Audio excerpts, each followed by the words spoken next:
கேள்வி பார்வையாளர் வணக்கம். இந்த நேர்காணலில் நாம் சந்திக்க இருக்கும் சிறப்பு விருந்தினர் புரட்சிகர இளைஞர் முன்னணியின் குமரன் அவர்கள். சார் வணக்கம். வணக்கம். தக் லைஃப் தற்போது தமிழ்நாட்டை தாண்டி கர்நாடகா முழுவதும் இந்த படம் மிகப்பெரிய ஒரு பேஸ்புல் ஏற்படுத்தியிருக்குது. கூடுதலாக பார்த்தோம்னா நடிகர் கமலஹாசன் பேசின அந்த தமிழ் கன்னட சர்ச்சை தற்போது கர்நாடக மத்தியில் மிகப்பெரிய ஒரு கோபத்தை ஏற்படுத்தி வழக்கு வரைக்கும் கூட வந்திருக்கிறது. இந்த சம்பவத்தை நீங்கள் எப்படி பார்க்குறீங்க?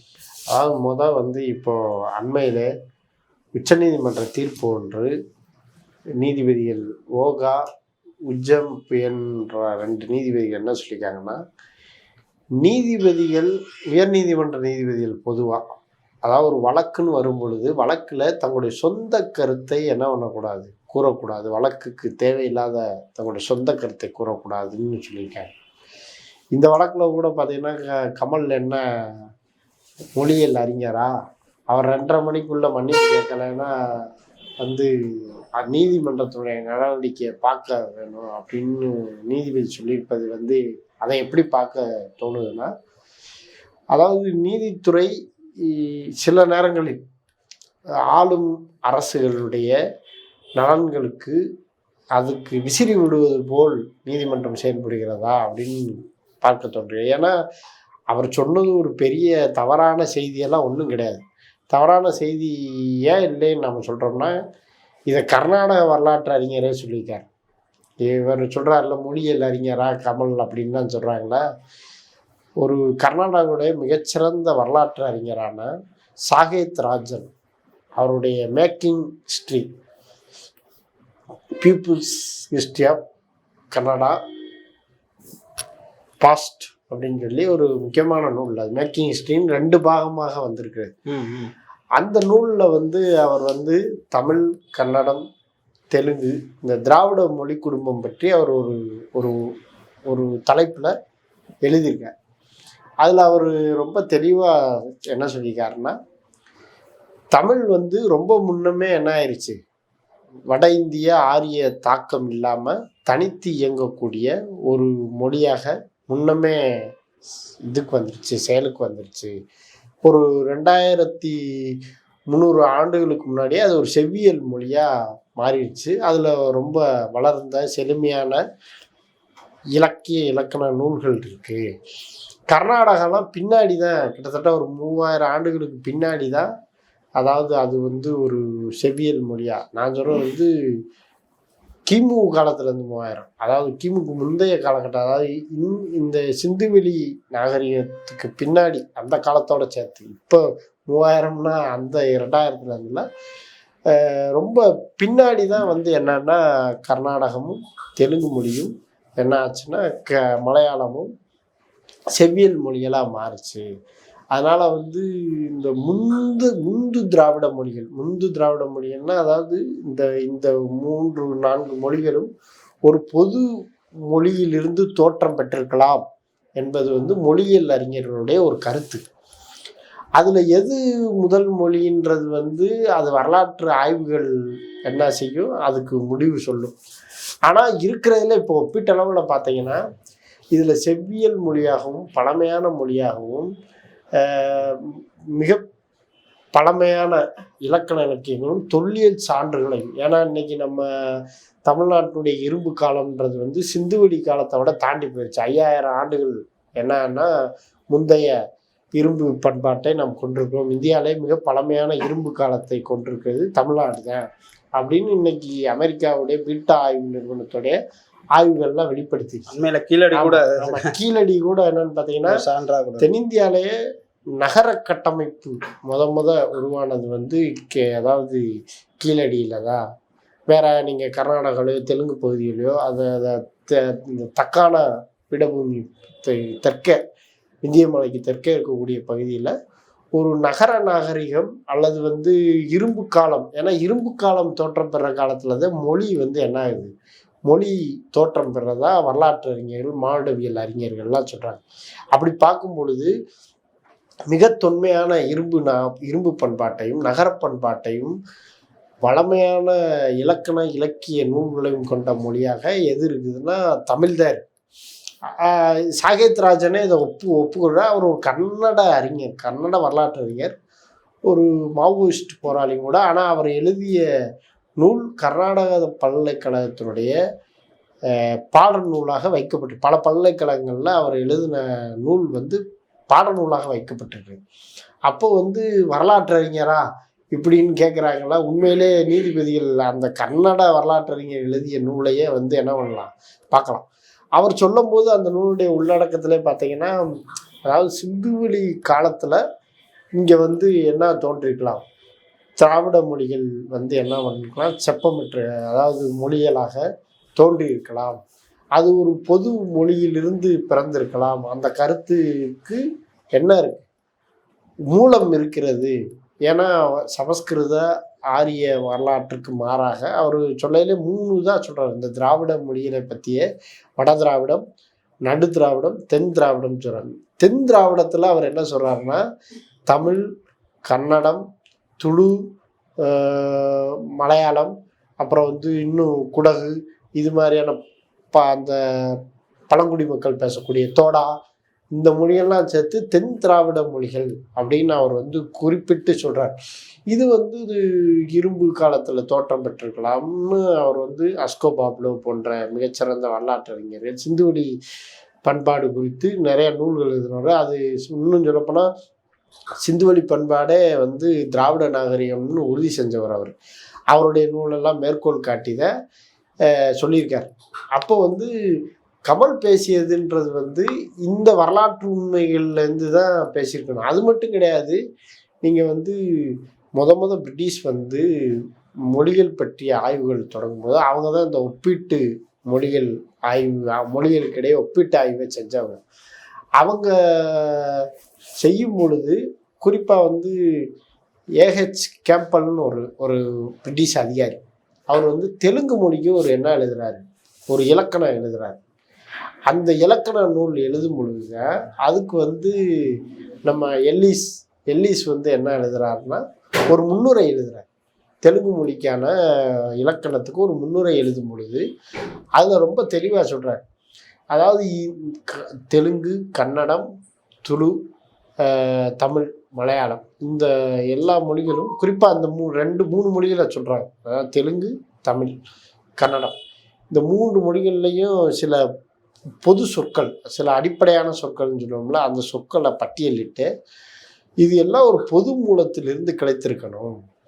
இந்த பொது மூலம் வந்து இதுக்கு தந்தை மொழியா எது இருந்திருக்கலாம், தமிழ் இருந்திருக்கலாம் அப்படின்னு யார் சொல்கிறான்னா எல்லிஸ். சொல்லப்போனால் அவர் தான் இந்த திராவிட மொழி குடும்பம்ன்ற கருத்தாக்கத்தை முத உருவாக்கணும்.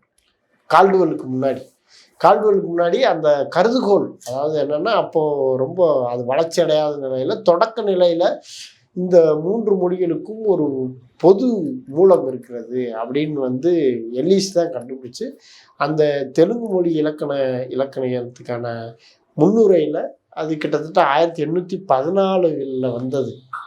இன்னையிலேருந்து ஒரு 200 ஆண்டுகளுக்கு முன்னாடி வந்த ஒரு நூலுக்கு வந்து முன்னுரையில் தெளிவாக குறிப்பிட்டிருக்கேன். இதுக்கு ஒருவேளை தமிழ் வந்து என்னவா இருந்திருக்கலாம், மூலமொழியாக இருந்திருக்கலாம் அப்படின்னு வந்து அவர் தெரியும். அப்போ மொழியியல் அறிஞர்கள், வரலாற்று அறிஞர்கள் இதை வந்து என்ன ஏற்றுக்கிட்டாங்க. இது ஒன்றும் பெரிய என்னெல்லாம் கிடையாது, பொய்யெல்லாம் ஒன்றும் கிடையாது கமல் பேசியது. ஒருவேளை கன்னட மொழி சிறப்பான மொழி தான், அது நாமளும் மறுக்கலை. வரலாற்று காலத்தில் மொழிகள் பிரிவதும் தனித்தனியாக மாறுறதுன்றது வந்து வரலாற்றினுடைய இயல்பு தானே ஒழிய யாரும் திட்டமிட்டு ஒரு மொழியை உருவாக்கவோ அல்லது வந்து அதை உருவாக்கலாம் முடியாது அப்படி செயற்கையா. ஏன்னா அதனால் வந்து இது ஒரு தேவையற்ற சர்ச்சைன்றதை விட பாஜக இதன் பின்னணியில் இருக்குன்னு தான் நம்ம குற்றம் சாட்டுறோம். இல்லை, வாட்டாள் நாகராஜன் போன்ற அவங்களுக்கு பின்னாடி பாஜக தான் இருக்குது. அதாவது குறிப்பாக வந்து என்னென்னா கர்நாடகாவில் மொழி உணர்ச்சி என்பது வந்து அங்கே வந்து ஒரு தேசிய உணர்ச்சியாக அல்லது எல்லா தரப்பையும் உள்ளடக்கிய ஒரு ஜனநாயக மதச்சார்பின்மை உணர்ச்சியாக அங்கே இருந்ததாக வரலாறே கிடையாது. அங்கே மொழி உணர்ச்சி என்பது மொழி வெறி உணர்ச்சியாக தான் இருந்திருக்கு. குறிப்பாக வந்து தமிழ் மக்களுக்கு எதிரான, இப்போ நீங்கள் தமிழ்நாட்டில் வந்து மொழி உணர்ச்சி என்பது எப்படி இருக்குன்னு பார்த்தீங்கன்னா அது ஒரு அனைத்து தரப்பை உள்ளடக்கி, நம்மளாம் ஒரு மூல மொழியிலேருந்து வந்தவங்க, நாமெல்லாம் ஆரிய சமஸ்கிருத பண்பாட்டுக்கு எதிரானவங்க, அதனால் நம்ம திராவிட மொழி குடும்பத்தை சேர்ந்தவர்கள் நம்ம என்ன செய்கிறோம்னா சமஸ்கிருதத்துக்கு எதிரான இந்த எல்லா பிரிவையும் நம்ம என்ன பண்ணிக்கிறோம், இணைச்சிக்கிறோம். ஆனால் கர்நாடகத்தை பொறுத்தளவில் அதாவது அங்கே இருக்கக்கூடிய மொழி உணர்ச்சி என்பது தமிழ் மக்களுக்கு எதிரான அதுக்கு வந்து காவிரி நீர் சிக்கல் ஒரு காரணம். இன்னொன்று என்னன்னு கேட்டிங்கன்னா, அங்கே இருக்கக்கூடிய தேசிய கட்சிகள் நீண்ட காலமாக கர்நாடகாவில் காங்கிரஸோ பாஜகவோ இந்த தேசிய கட்சிகள் தான் ஆட்சிக்கு வருது. இன்னும் சொல்லப்போனால் பாஜக வந்து பின்னணியில் கொடுக்கக்கூடிய அழுத்தத்துக்கு காங்கிரஸ் இப்போ கர்நாடகத்தில் இருக்கக்கூடிய முதல்வர் சீதாராமையா என்பவர் ஒரு மதச்சார்பின்மையில ரொம்ப சமூக நீதி மதச்சார்பின்மையில ரொம்ப தெளிவான ஆள் தான். ஆனால் அவரும் இந்த பாஜக கொடுக்கக்கூடிய அழுத்தத்துக்கு அவர் என்னென்னா அடிபணிகிறாரோ அப்படின்னு என்ன தோணுது. ஏன்னு பார்த்தீங்கன்னா, நீங்கள் உண்மையிலே இந்த கோபம் வந்து தமிழுக்கு எதிராக வந்திருக்கக்கூடாது. நீங்கள் நல்லா பார்த்தீங்கன்னா பாஜக எப்படி விளையாடுறாங்கன்னு பாருங்கள். நீங்கள் 2017 2022 வரைக்கும் கன்னடம் செம்மொழி, தமிழும் செம்மொழி, தெலுங்கு செம்மொழி, செம்மொழிக்கான நிதி ஒதுக்கீட்டு இருக்குது பார்த்தீங்களா. இப்போ சமஸ்கிருதம்னு செம்மொழின்னு அறிவிச்சிருக்காங்க. சமஸ்கிருதத்துக்கு மட்டும் இந்த 5 ஆண்டுகள், அதான் நான் சொல்கிறேன் 2017 2022 வரைக்கும் 1024 கோடி சமஸ்கிருதத்துக்கு மட்டும் ஒதுக்கியிருக்காங்க. மற்ற மொழிகள்னு சொல்லக்கூடிய அதாவது தமிழ், கன்னடம், தெலுங்கு இந்த மொழிகளுக்கு எவ்வளோ ஒதுக்கியிருக்காங்கன்னா மொத்தமே வந்து 26 கோடி தான் ஒதுக்கியிருக்காங்க.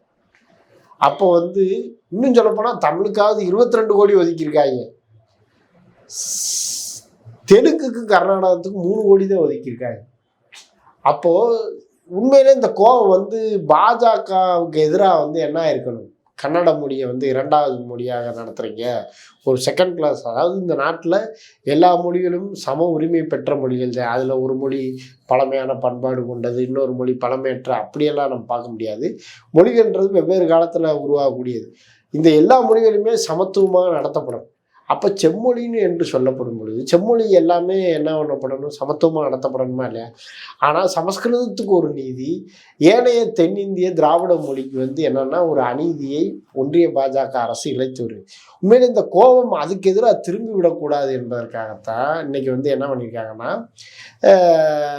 இந்த கோபத்தை வந்து அவங்க என்னன்னா தமிழுக்கு எதிரான அதாவது ஒரு வெறி உணர்ச்சியை கிளப்பி விடுவதன் மூலமாக கர்நாடகாவில் ஏதாவது நம்ம என்ன பண்ணலாமா, ஏதாவது கன்னட மக்களை தமிழ் மக்களுக்கு எதிராக தூண்டி விட்டு நம்ம வந்து அணிதிரட்டலாமான்னு சொல்லி பாஜக, இந்த வட்டால் நாகராஜ் போன்ற இனவெறியர்கள் பின்னாடி இருக்கிறாங்க.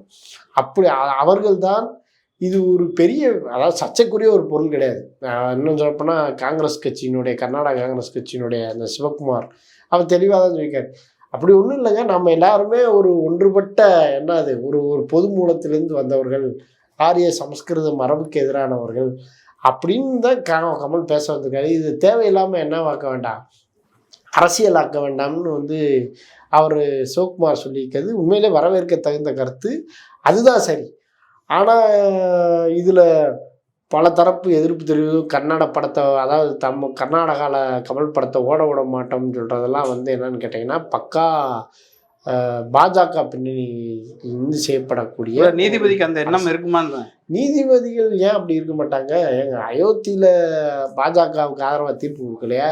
ஏன்னா நீதிபதிகள் எப்படின்னா, நீங்கள் பல நேரங்களில் நீதிபதிகளையும் இந்த கருத்துக்கள் வழி நடத்தும். சமூகத்தில் எழுப்பக்கூடிய கருத்துக்களோ நீதிபதிகள் மனசை தாக்காமல் இருக்குமா அவங்கள?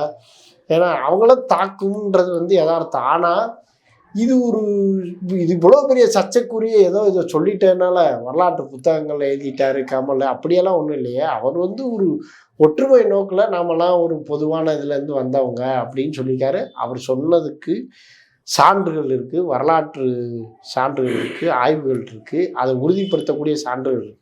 அதனால் கமல் பேசியது மிகப்பெரிய தவறு இல்லை. இதை வந்து ஏதோ கன்னடம் தமிழை விட தாழ்ந்த மொழி என்று நம்ம சொல்லலை, தெலுங்கு நம்மளோட தாழ்ந்த மொழின்னு சொல்லலை.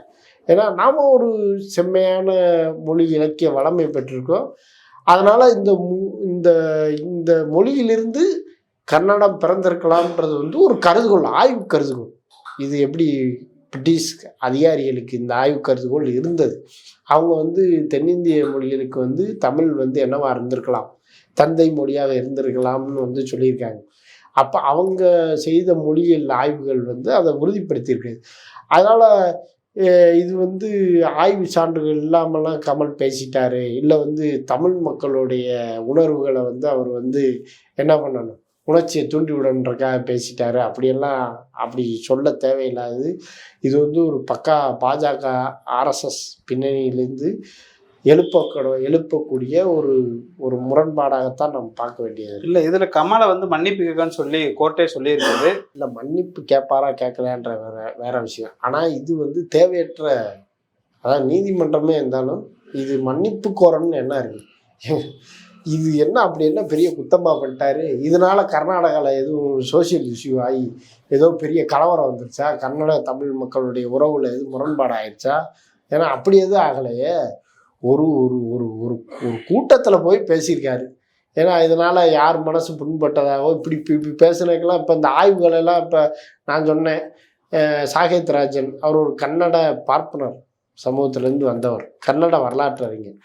அவர் எழுதியிருக்கான்றக்கா கன்னட மக்களுடைய மனசு புண்பட்டுச்சுன்னு ஆயிருமா? உண்மையை தாங்க சொல்ல முடியும் வரலாற்றில் எப்பவுமே. அதுக்காக புண்பட்டுருச்சுன்னு சொன்னால் நாட்டில் எந்த உண்மையுமே எந்த ஆய்வு கருதுகோளையுமே சொல்ல முடியாது.